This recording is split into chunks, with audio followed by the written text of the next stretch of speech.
초크에 대해서, 음, 초크 브러쉬에 대해서 앞서 설명했는데요. 열심히 그렇게 설명한 가장 큰 이유는 제일 많이 쓰기 때문이에요. 그리고 건성 매체들은 다 비슷합니다. 계속 똑같은 얘기지만 질감 표현 정도인 그레인, 리셋, 그리고 블리드, 스트로크 지터 이건 대부분 비슷합니다. 이거는 펜슬, 커브 펜슬이든 샤프 초크든 대부분 뭐 오일 파스텔이든 기본적으로는 대부분 비슷합니다. 건성 매체들은 이렇게 비슷하고 이번에는 심플 워터, 그러니까 수성 매체들에 대해서 한번 알아봅시다. 그걸 알아보기 전에 간단하게 단축키들이랑 또 저장하는 방식에 대해서 한번 얘기를 해볼게요. 자, 일단은 단축키를 보면 B, 지금 브러쉬는 B라는 거 당연히 알 수 있겠죠? 상당히 포토샵이랑 비슷해요. 비슷한 부분들은 그냥 넘어갈게요. 또 많이 쓰이는 게 B, V. V는 뭐냐면, 이거 보셨죠, 지금? B, V.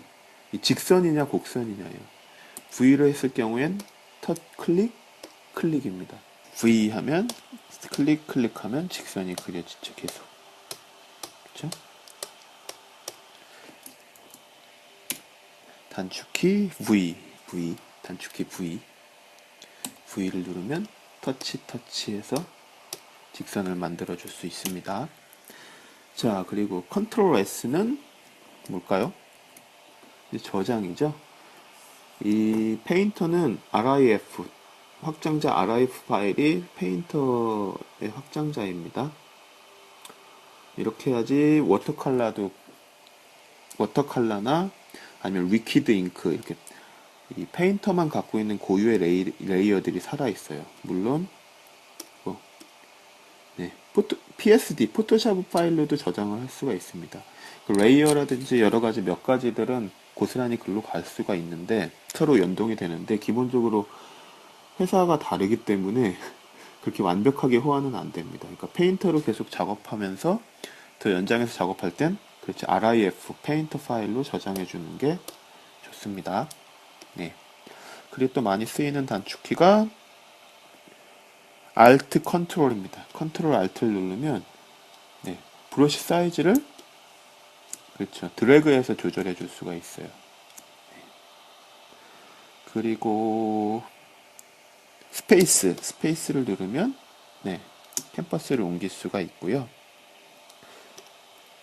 그리고 탭키는 모든 창들을 치우고 드로잉에만 매진할 수 있는 기능입니다. 그리고 제일 많이 쓰는 게 Alt 스페이스를 누르고 Alt를 누르면 캔버스를 돌릴 수가 있습니다. 마치 책상 위에서 종이를 놓고 그리는 것처럼 할 수가 있는 거죠. 언제든 탭을 누르면 다시 이 패널들이 나오고, 그쵸? 스페이스를 누르면, 그쵸? 드래그해서 할 수가 있습니다. 아, 또 다른 점은, 포토샵이랑 또 다른 점은 되돌리기입니다. 막 작업을 했어요. 되돌리기는 컨트롤 Z, 컨트롤 Alt Z가 계속 되돌리기가 아니라 그냥 컨트롤 Z를 누르면 계속 되돌릴 수가 있습니다. 컨트롤 C, 컨트롤 V 이런 것들은 대부분 똑같고요. 컨트롤 A 전체 선택도 비슷합니다. 컨트롤 D 선택 해제인 것도 비슷하고. 자, 한번 초크를 가지고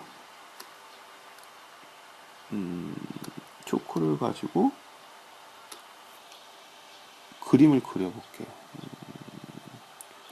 그림 수치를 높여야지 편하게 그릴 수가 있겠네요. 그리고 대괄호를 이용해서 네, 세밀한 브러쉬 사이즈를 조절해 줄 수가 있겠죠. 이렇게 건성 매체로는 이렇게 드로잉을 하실 수가 있겠죠. 이 수치들을 가지고. 자, 이렇게 만약에 초크나 오일 파스텔을 가지고 여러분들이 종이에다 작업을 하고 색칠할 때는 수채화로 하게 된다면, 그쵸, 여기 같이 묻지 않겠죠? 자, 여기서 다시 한번 짚고 넘어갈게. 건성 매체의 그레인 값에 대해서 다시 한번 짚고 넘어갑시다. 높으면 종이의 질감에 영향을 받지 않아요.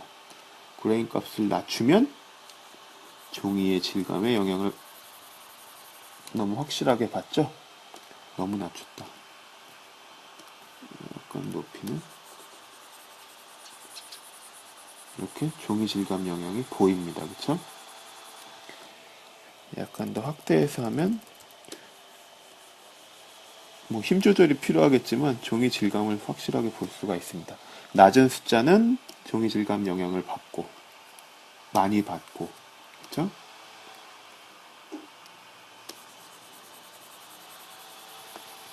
영향을 많이 받고 높은 숫자는 영향을 안 받고.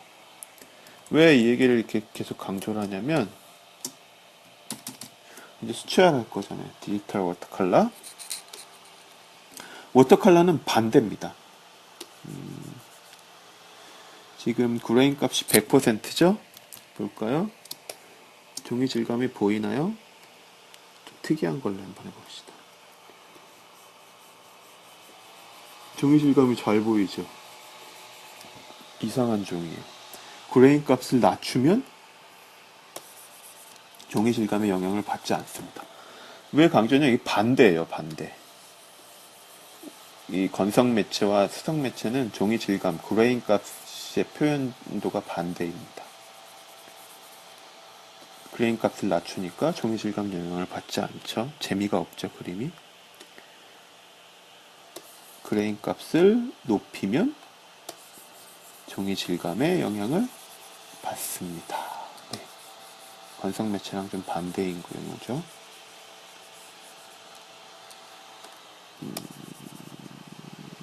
자, 지금 디지털 워터 컬러예요. 발색이 좋고 색이 잘 섞이죠. 그쵸?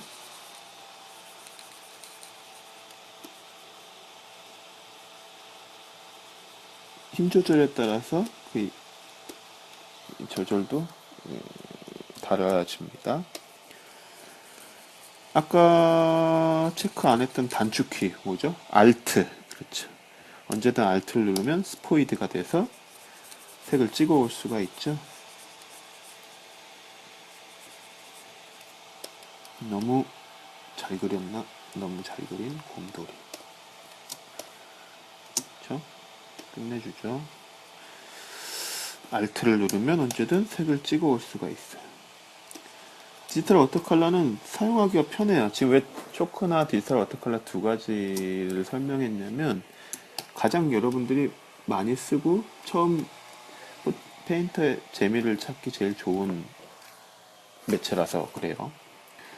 자, 이 재밌는 점은 Alt를 찍어서 뭐 이렇게 발색도 좋고 색의 섞임도 힘 조절을 이용해서 잘 할 수 있는데, 그쵸?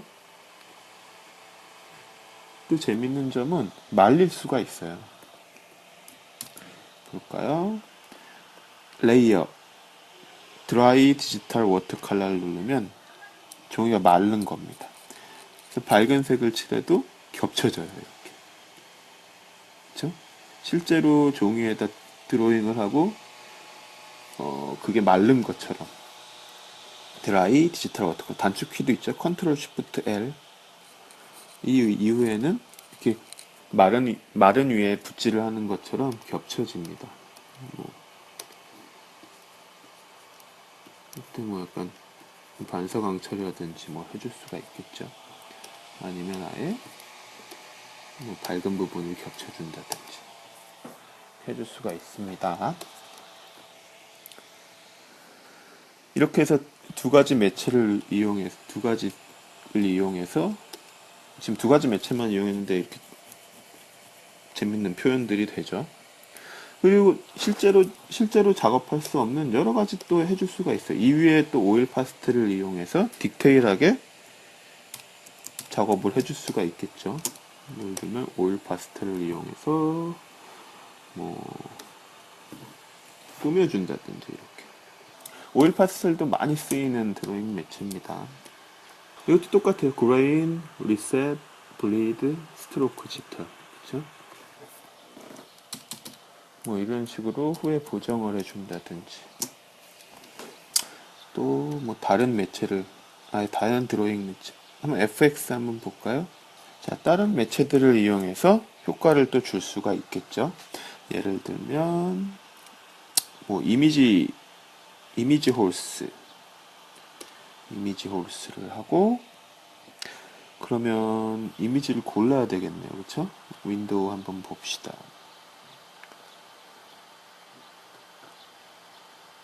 미디어 라이브 패널에서 노즐 한번 하면 노즐, 원하는 노즐을 고를 수가 있네요. 그쵸? 그러면 뭐 이렇게 뭐 꾸며줄 수가 있겠죠.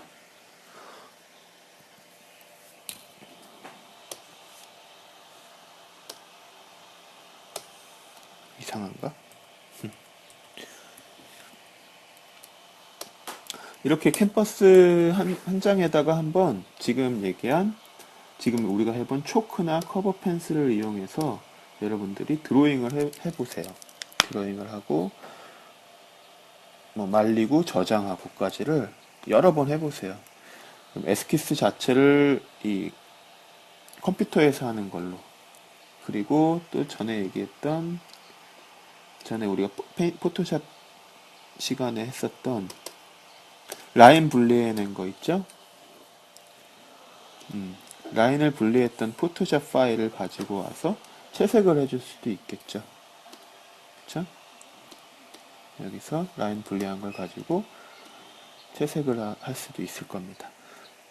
여러분들이 아예 직접 캔버스를 만들고 작업을 해줄 수도 있고. 뭐 다음 차시는 베이스가 되는 이미지를 가지고 그 위에 트레이싱해서 그림 그리는 거에 대해서 한번 해볼게요. 그러니까 여러분들이 2차시가 끝나고 베껴 그릴 만한 사진이나 자료들을 미리 준비를 해주세요.